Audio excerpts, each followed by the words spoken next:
Good morning, everyone. You know what I'm doing, don't you? I'm going to record on two phones and then I'll upload both and we'll go from there. Except I need to try and look. I think I know which one you're going to prefer. You obviously know which one I prefer. I prefer that one.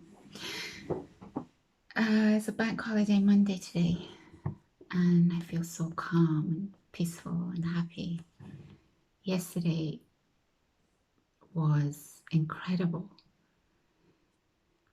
I didn't know if I was going to go to Brighton until 15 minutes before I left the house. So I did all my tasks, I did everything. And then I didn't feel any particular way about going. If I went, I went. If I didn't go, I didn't go. I didn't have much skin in the game with Brighton because Brighton has let me down twice. The first time it was my fault. I was 1 minute late to catch my train, and I'm never late. And it was really painful because I can see my train moving off into the distance. So that was hard. And then by the time I caught the second train and got there, I'd completely missed them. So I ended up catching only 10 minutes of the ride, which was really tough for me to handle. The second time, it wasn't my fault. There was some kind of fire going on in Brighton, and they'd blocked off a hotel fire, and they'd blocked off all the roads. So I couldn't get to where I needed to get to the start point. And because I don't have Facebook, I couldn't see where they were. So I missed the whole thing. And that one really, I don't know which one burned more, to be honest with you. But I don't know if they've been to Brighton, since, but that's not important. I just didn't have a good vibe. Brighton, I just did not have a good vibe. So there was no incentive to go really, except I'd mentioned in a previous video that I don't really give third chances to anything. But at the same time, I thought this was a relatively risk-free way of me testing out my intuition. To be honest, on the day I felt nothing. My intuition wasn't particularly telling me anything about it. And my intuition is really solid, so I really listen to it. Or I've become used to listening to it. I've practiced listening to it because I think it really helps me. But I didn't feel either way about it yesterday. So I did everything in the morning. I cooked my falafel and hummus because I know what I'm like after a run. If I go to one of these rides, I just want carbs. I just want to feed my body with greasy, oily food. And I know that I really just want to get something from outside, some kind of takeout. But this video is going to delve into discipline a little bit as well. So, but I'm very disciplined when it comes to eating out. I rarely eat outside. So I got all my cooking done first thing in the morning. Got ready because if I didn't go to this ride, then I would have gone to the supermarket instead. And then 15 minutes before, I just thought, yeah, let's go. It was not going to be a great loss because Brighton's relatively close to London. And I kept thinking, when I read the comments underneath the YouTube videos that are uploaded, there are so many people that say it's my dream to attend one of these rides. And it makes me feel I feel so grateful that I have the opportunity to go to these rides. I never in my lifetime thought that I would experience anything like this. I have nothing but admiration and regard for this DJ and his team that have created something like this. I think it's just so special. I can't really explain it in words, but the passion of one individual to create something like this and the joy that it spreads.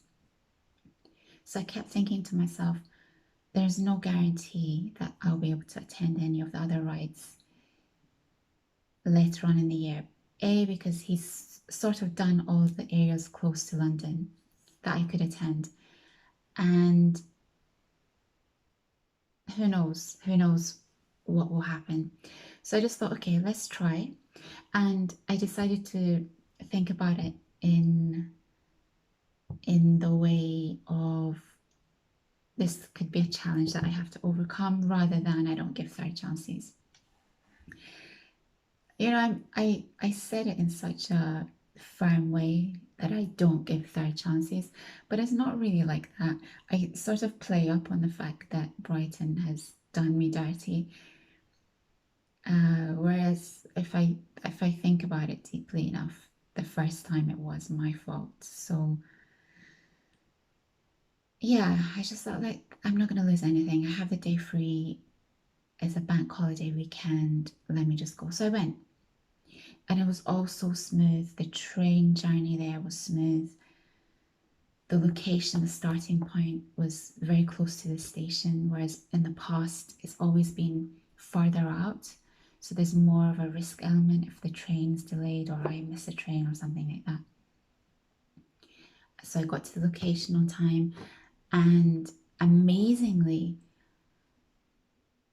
the speed was manageable, as in they slowed it down a little bit. And lucky for me, not only did the DJ slow down the speed somewhat, but he also would stop the rides at certain points so I could catch my breath. And there were no bypasses. So it was all on streets. There was a few big hills that I had to go up. But it was just nice. It was really, really good. And I couldn't believe it. My knee was fine until the last, we had half an hour left to go, and my knee was starting to play up a little bit, but I just pushed through and I got to the end. And then when I got to the train station, it started playing up and I limped. By the time I got into London, I limped home and I was in such pain last night. So I just put some Tiger Balm. This is the first time I've ever used Tiger Balm for a knee injury or a pain injury. I only ever really use it if I have a cold. So I'll just kind of put it underneath my nostrils, or if I have a headache, just put it around my temples, and it's magic. So my knee was, I was in a lot of trouble yesterday by the time I got home. But it was, by the morning I felt better. And then this morning I decided to go to the supermarket just to not stiffen up the knee. It's always my right knee. I have no issues with my left knee, and I don't know what to do about it. I know that I'm running badly. So the funny thing is, when I'm doing these runs, I'm so happy to be there and I'm so happy to be listening to this incredible music. And the set was amazing, by the way. But I look stressed. My face is completely stressed out. There's no joy on my face because I'm just trying so hard to keep up. So I don't look like I'm having fun, but internally I am, you guys. Internally I am, especially on rides like this where I can keep up, so I'm near the speakers and I can hear the full set. You wouldn't believe it, but the lanky guy from Milton Keynes that I told you about, he was there as well. But he's always at the front because with the, well, not at the front, I was at the front yesterday. He's always near the DJ because he's really tall. So amazingly, he can walk really fast. And then at moments when they speed up, he can run. But he just looks so relaxed. He's got this can in his hand again. I need to freeze one of these frames on the YouTube video to find out what he's drinking. I have a feeling that he's probably from London, maybe, because he seems to go to all the rides that I attend. I think he was even at the Oxford one, which I didn't go to. But I'd love to speak to him to just find out what he's all about. He just looks so chill and so relaxed, and he's always got a smile on his face, and yeah, it's nice to see him. And he's got this heavy rucksack. I don't know how he does it. There were a couple of other riders, and two runners stopped me well, not stopped me, we were just kind of running at the same time, and then we stopped. And one of them said to me, "Are you a runner?" And I said, "No, I just run for this," meaning I just do it for the love of drum and bass. And he said, "Oh, we only found out about this a couple of days ago." And he was sweating like me, he was sweating profusely. And I said, "Well, you're doing really well," because by this point we were an hour and a half into the ride. So for them to have managed this ride and they've just started running, it's kind of miraculous. So I left with a big, massive, fat smile on my face, and I just felt so. I felt proud of myself.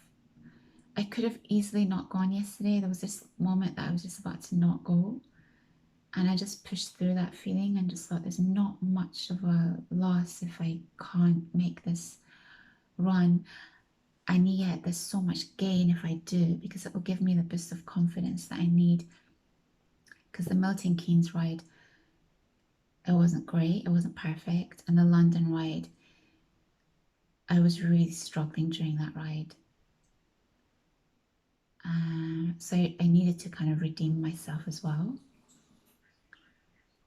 And I've made peace with Brighton, which was important to me as well. I don't like to be in conflict with anything.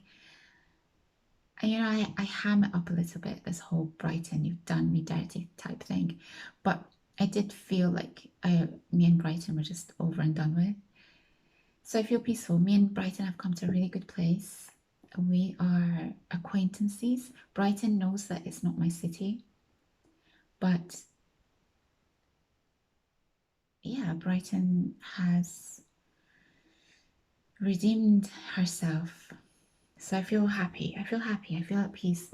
I don't think I'll be able to go to any of the European rides that will be happening in the next month, 4 weeks, 5 weeks, 6 weeks, because my knee is just not in a good state. But that's always been the goal, to go to the European rides. Those are the rides that I really want to go to. And it feels, those are the rides that, oh, I have no choice but to exposure lock this. Those are the rides that I really, really, really want to attend. There's one location out of the four that he's going to be going to that I haven't been to and I really want to go to. But let's see what happens. I hope he chooses that as a last location so I have time to recover my knee. Yeah, it's such a solid such a solid team, this DJ and his crew. I can't believe how they've managed to achieve this. I think it's just such a special thing. Yeah, I feel very grateful to be able to be a part of this. Who else spoke to me? There was one really nice guy on a bike who stopped, and we were one hour and a half into the ride, and he said to me, "Well done for keeping up." And I said, "Thank you, thank you." I was so happy that he said that to me because I was starting to fatigue at that point. Not because of lack of energy, it's my knee. My knee really holds me back. And I know I'm not running well. I know that's the reason. So I wanted to sort of connect this to discipline because I'd been thinking about the comment about how if you're almost too disciplined, you can lose your sense of freedom and your sense of just living in the moment, I think. And this is so true. For example, yesterday, I made all that food first thing in the morning so that I didn't eat rubbish outside. That's discipline. It's boring, but it keeps me healthy so that I can go on these runs. So the upside is that that type of discipline allows my body to be in a condition that I can attend these runs. And then this morning, usually I wake up at 4, but I allowed myself to sleep in a little bit later because I'd slept late last night. But then by 5, I was up and ready to go. And then I went to the supermarket and came back. And I can't miss the mornings. First thing in the morning is the most happiest and peaceful time for me. So I think discipline is important, but at the same time, it can lead to a very boring lifestyle. That's why these runs and these drum and bass events are so important to me, because they remind me of who I used to be. They remind me of that free girl. But that free girl, she never set any serious goals. She had goals like living abroad, and particularly in Japan, traveling, but not goals that made a huge impact to her lifestyle and to humanity.